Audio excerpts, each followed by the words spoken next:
Good Thursday morning, everyone. Welcome to the News Now. I'm Cyria Sandlin. Thank you for joining us. If you missed Daybreak today, we're going to get you caught up on everything you need to know. We are live right now on WTOC.com, our new website. It's updated. Our new news app is updated as well. Amazon Fire, Roku, Twitter, and Facebook Live. So we want to begin with First Alert meteorologist Cutter Martin because we're counting down till fall officially begins on Saturday, but the fall temperatures aren't going to be here anytime soon, Cutter. Yeah, not true fall, nothing that's going to send you out to get a cup of hot coffee or anything like that. But, comparatively cooler than the past few days. Temperatures in the low to mid 70s right now along the coastline, upper 60s a little bit further inland. Not much of a heat index out there because temperature is fairly comfortable. Zooming down into the metro, it's the west and the northwest side that's a little bit cooler. 67 Rincon, 75 Elba Island, and live outside on the WTOC downtown RPI roofing sky cam. A decent visibility downtown, but notice the haze and the gray and the blue on the horizon. A little bit of low cloud cover and some patchy fog out there, but it's going to quickly get out of the forecast. So patchy fog maybe for the next 30-45 minutes this afternoon. It'll still be hot, still be a little bit muggy, but drier overall, feeling just a little bit and on radar than it was yesterday. So as we go through the day, notice noon, lunchtime, 1 p.m., still mostly dry. Great to eat outside, maybe take an extended lunch break if possible today. 3:30, you begin to think about heading home. Weather is looking pretty good. It's going to be hot by that point, but the chance of an isolated shower is really isolated and primarily south of the Altamaha River. We could get just a couple of showers there and then diminishing as the evening goes on, but in general, rain chance less than 20%. Weekend continues to look great and going to get you through the next 3 days. Isolated rain possible today, but notice how low the rain chance is. Similar for your Friday and Saturday. Fall begins later in the day. Right now, not too bad. Upper 80s overnight lows, though. Upper 60s, lower 70s, and we do have a potentially stronger front in the far extended forecast. You can get the next 10-day outlook in the WTOC weather app this morning.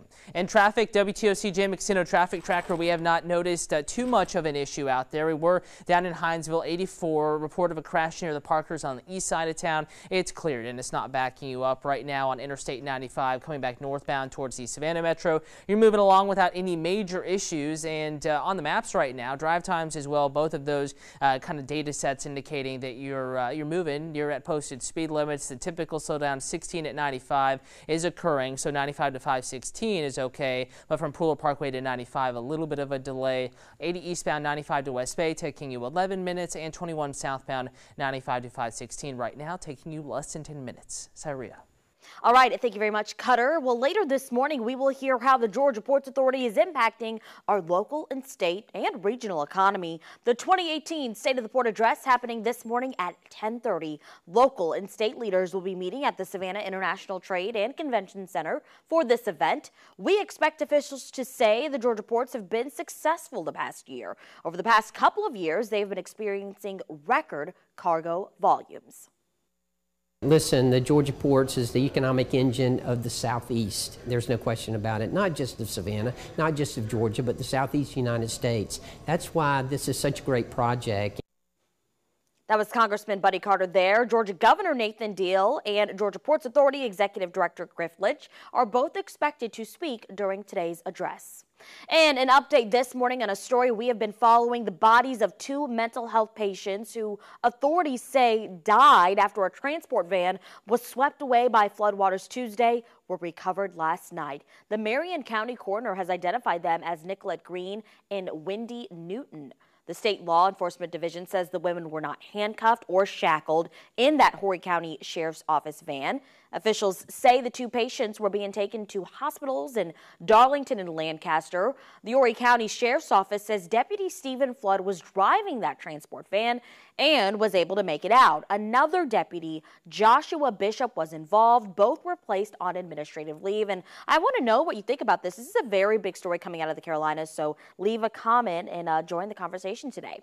Well, President Trump is promising complete federal disaster aid to the areas destroyed by flooding and debris while assessing the damage left behind by Hurricane Florence. The president said this was one of the, quote, wettest hurricanes we've seen. Waters are slowly receding in some places, not yet revealing the total damage and debris, but in others like Wilmington and Lumberton, the situation could still get worse. Near Fayetteville, the Cape Fear River quadrupling its depth from 15 to 60 feet by Tuesday afternoon. Some of the flooding is actually epic, hard to believe. And we've seen all the pictures where houses are literally covered beyond the roof. You don't even know there's a house there. 37 people have been killed and businesses and homes are still without power, but the president is positive and praised the response to the storm. All right, music lovers, listen up because the Savannah Philharmonic's much anticipated opening weekend is here. They're kicking off a 10th anniversary season with 10 years in the making, Fire and Spirit, under the direction of artistic director and conductor Peter Shannon. This performance includes a piece never heard before, written just for the Philharmonic by violinist and composer Richard Sortome. The event will be this Saturday evening at 7:30 at the Lucas Theater, and WTOC is a proud sponsor. Also, the Ronald McDonald House will host its 4th annual Beer, Guys, Cigars, and Golf event on Sunday at the Westin Savannah Harbor Golf and Spa Resort. You'll be watching football while taste testing beer from local breweries and food from culinary chefs. Women are welcome to attend as well. That is happening Sunday from 7 to 10 p.m. I'll have more on both of these exciting events coming up today on the news at 5 with this week's edition of your Savannah Weekend.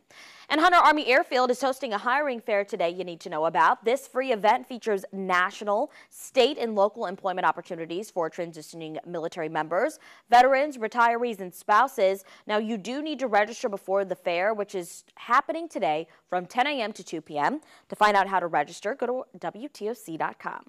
Let's take a look at some of the trending stories this morning. LeBron James is about to take on a new court with a new team. We're not talking about the Lakers. We're talking about a highly awaited project. If you're a 90s kid like me, listen up, because James will be suiting up for the Toon Squad next year. His entertainment company, Instagram, this picture, look there, confirming Space Jam 2 is coming.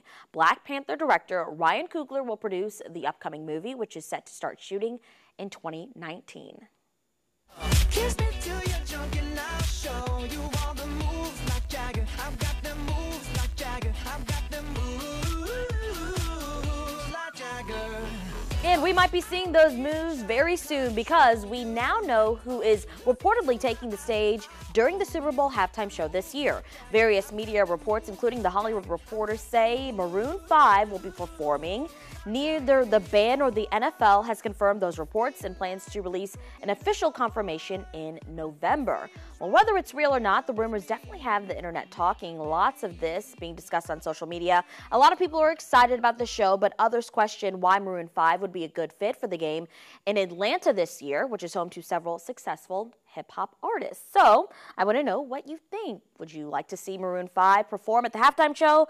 A lot of comments so far this morning. Hello, everyone. Hi. Everyone is checking in. Annie Joe says she's ready for warm, fuzzy jammies, thick, fuzzy socks, and my huge, fuzzy robe. Cutter, you think that's happening anytime soon? Not too soon. Not too soon. Bear Sorry, with Annie. Bear with us. We'll get there. Good morning, Seaport. Hello. Randy said, talking about this South Carolina story, if the deputies made it out, their passengers should have been right there with them. I know their families feel the same way. An investigation is underway in that story. So, of course, we're going to stay on that one. Also, somebody said, how about a cruise port out of Savannah? That has been a debate for years. As long as I've lived here, I don't know if we will see it. There seems to be a lot of resistance against that, but you never know what could happen. Good morning. Hello, Angel. Hello, Jessica, Brian, Pamela. Thank you, everyone, for joining us. And don't forget, we'll be back again with another update at 10. Until then, have a great day.